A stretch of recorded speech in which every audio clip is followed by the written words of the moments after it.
xam naa ni xaw nga xuus tuuti ci presque benn campagne déguisée ku dégg ni nga xam ne noonu ngay waxee ci pour mairie bu Fatick bi alors ñu ñëw ci. maa ngi la ciy remercier bu baax. ci mbiru déclaration de patrimoine yi nekkoon nga directeur général est-ce que yéen bokkoon ngeen ci ñi waroon def déclaration de patrimoine. non ñun bokkuñ ci woon parce que amuñu woon budget à milliards. ñun ay budget yu ndaw la ñu yoroon. d'accord parce que ay direction générale centrale la ñu woon. bokkewul ak direction générale yi nga xamante ne ay agence la ñu et autres. d'accord te direction générale centrale yooyu c'est pas près 12 la ñu woon à peu près. d'accord waaw kon am na fi ay direction yoo xam ni seen budget du egg 1 milliard de francs. ah oui bien sûr loolu du fi jeex.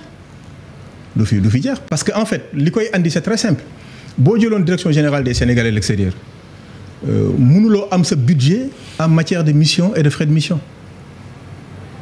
mënul nekk loolu da nga koy bokk ak ministère bi yëpp billet d'avion frais de mission ministère bi yëpp nga koy bokkal toutes les directions mënuñoo wax ne direction bu nekk dañ koy pàccal jox ko wàllam c'est pas possible donc loolu moo doon tax sa budget mënut a yegg ay milliards parce que dafa am ay lu bari loo xamante ne au nom de l'entité unique yéen a koy bokk. mais direction bu amul budget 1 milliard lan la mën a réaliser. ça c'est une bonne question ça c'est vraiment une très très bonne question mais man ci sama expérience bu ndaw sénégalais yi nekk bitim réew il m'arrivait ma organiser ay forum te au moins budget bu ma ko organiser at bu jot dinaa doon tànn lu mot 3 wala 4 réew dem foofu dajale sénégalais yi waxtaan ak ñoom ci seeni problème ci initiative yi président teg ak naka lañ leen di accompagner ñoom ci seen initiative bu dee dañoo bëgg a investir fii wala dañoo bëgg a investir seen dëkk. ma ciy profiter d'ailleurs di leen rendre un vibrant hommage. ñoom sénégalais yi nekk bitim réew. bari naa ci lool ñoo xam ne cofeel bi ñu am ci man bi ma jógee ci direction bi laa ko xam. gërëm gi ma leen di gërëm am na fu mu tàmbalee mais amul fu mu yem. parce que ay góor lañu. te ñoo xamante ne lañu li ñuy laaj bariwul. li ñuy laaj li ci ëpp mooy accès au foncier pour mën investir. pour ñu mën a accéder au foncier il faut que collectivités territoriales yi yombalal leen ko. parce que collectivités territoriales yi ñoom mën nañuy appuyer wu ci Sénégalais de l'extérieur yi comme des compétences spécifiques mais qui ne vivent pas dans leur territoire. ñu mën leen andil lu bari. loolu vaste chantier boobu bañ ubbeeguñ ko Sénégal te ki li ci nekk ci koom-koom kenn xamul nu mu toll. ci xam-xam ci alal bu ñu mën a mobiliser. loolu moo taxoon ñun à chaque fois bu ñu doon organiser ay forum dañ leen wut ay partenariats yenn agences yi bu dee FONGIP bëgg na dem à l'international te mënul dem. ñu lié suñuy moyens moom mu andi aslëf ñu seeti nu mu tudd FONSIS ñu seeti port Dakar ainsi de suite ku ci nekk ci ñoom ñu ne la kat dañoo bëgg a dem tel dëkk te am nga fa njariñ nañu àndandoo dem. su boobaa genre foire lay nekk quoi. waaw forum la. mais genre par exemple. FONSIS rencontre FONSIS. waaw FONGIP. waaw port bu ñu ñëwee dañu am stand naka la ñuy participer. dañuy am stand seen visibilité naka lay demee. dañuy am stand mais dafay am une rencontre de discussion et de dialogue boo xam ne sénégalais dañuy toog mu am pupitre ñu poser question ki nga xamante ne moom question bi jóg tontu ca la nga xamante ne moom la sénégalais la sëriñ bëgg a xam su bëggee andi auto Sénégal dédouanement bi ainsi de suite. est-ce que dina am suite. waaw kay suite boobu nag. moo doon andi jafe-jafe yi parce que bu fekkente ne yow da nga war a assurer maintenant un suivi sur toutes ces questions da nga koy def en relation ak mission diplomatique bi nekk ci réew ma muy consulat wala muy ambassade ñoom ngay booleendoo ku ci nekk ci ñoom mën la assurer le suivi bi léegi on avait initié benn bureau boo xamante ne pour ñu def un suivi spectaculaire ci lu mel noonu bureau boobu ñu ngi ko expérimenté Italie moom lañ ko njëkk ubbi pour que lépp lu ñu décider après un forum bureau bi moo koy ŋànk ànd ci ak consulat bi pour ñu wéyale ko su ko defee bu fi Sory Kaba nekkatul sax bureau bi dina mën a continuer wéyale ak FONGIP ainsi de suite ku nekk ci engagement ba nga jëloon.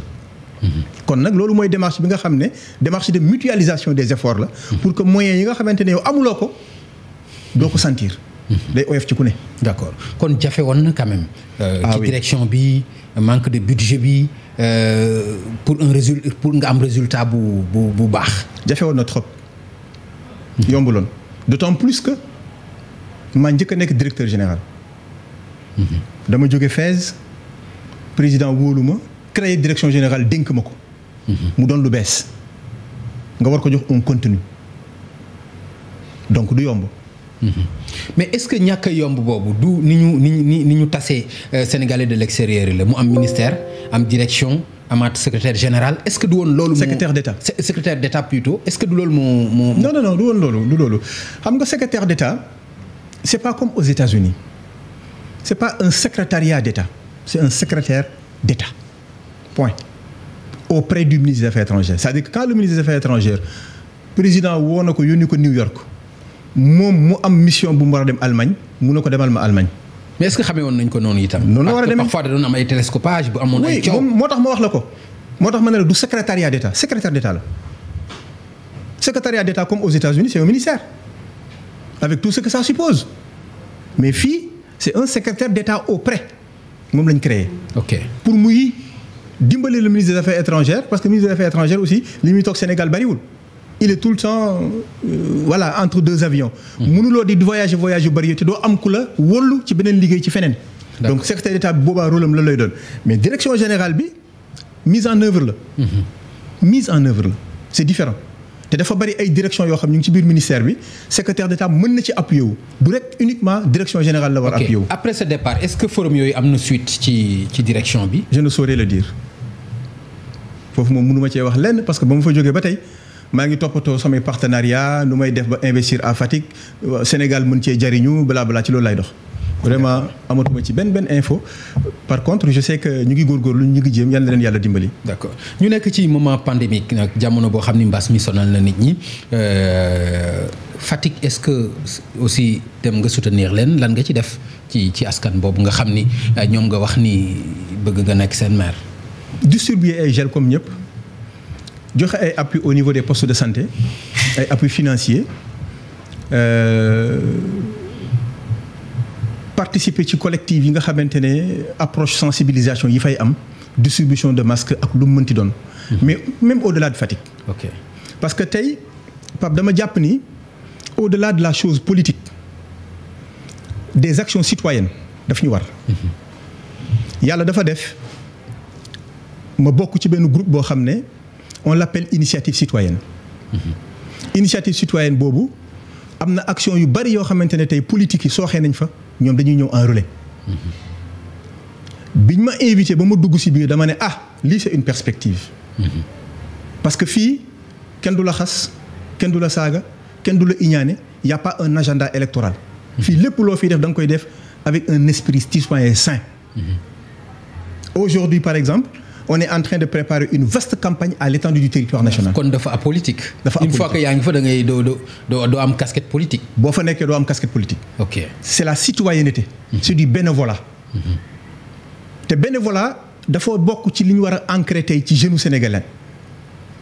parce que boo jëlee exemple États-Unis le temps bi nga def ci bénévolat wala ci volontariat dafay nekk ci sa CV. le temps que j'ai donné à la nation américaine gratuitement. dafa am importance loolu culture boobu nag amagul Sénégal.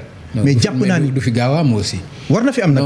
non bénévolat en général boo koy def dina fekk au moins nga am ci loo jàpp mais mënoo par exemple di xëy di liggéey gratuitement ci koo xam ne am looloo yóbbu sa kër loolu aussi waxuma la sax Sénégal mais ci Afrique rek peut-être pays yi nga xam ne mën nañu egg foofu sax bareegul. yow mi am ci loo jàpp def ko foofu lay waxee tey par exemple. non da nga gis ku am ci lu mu jàpp te la mu jàpp doyu ko fii non. xam nga aussi non ma yeggali. waaw mais mënoo ni ku am ci lu mu jàpp. même ma yeggali tuuti ma wax la jafewul. le service de service de santé d'éducation à la santé SNEPS. directeur général bi tout le temps ñu gis ko ci presse bi. tout à fait moom ak équipe am effectivement. ñuy def liggéey bu am solo. mais Pape. journaliste bi nga doon xarañ ci lool. boo defoon benn 1 heure de temps de ta journée. nga ñëw leen je suis à votre disposition lu ma leen mën a defal. du la wàññi dara. esprit boobu laay waxee en fait. c'est pas parce que da ngay bàyyi sa liggéey tu te mets à la disposition du volontariat ou du bénévolat. mais c'est un moment de ta journée ngay tànn consacré ko gratuitement ñoom ñu jariñoo la njariñ loo xamante ne réew mi def ciy gis boppam man foofu laay waxee. d'accord léegi esprit boobu nag laajul mu orienté wu vers le jeune chômeur. le jeune chômeur bi xëy di toog ci këram naan ataaya. di xaar liggéey. ok bu defoon loolu dina ci gagner expérience. ok par exemple. ki nga xamante ne am na lu ko yàlla wërsëkal moom également. mu toog benn moment boo xamante ne teel na wàcc mu jël une heure de temps consacré ko à ce vélo de la. d'accord njëriñ lay jur aussi. d'accord directeur ci beneen ponk bu mu bëgg ñu ñëw ci mooy Thierno Alassane Sall dafa génne benn livre.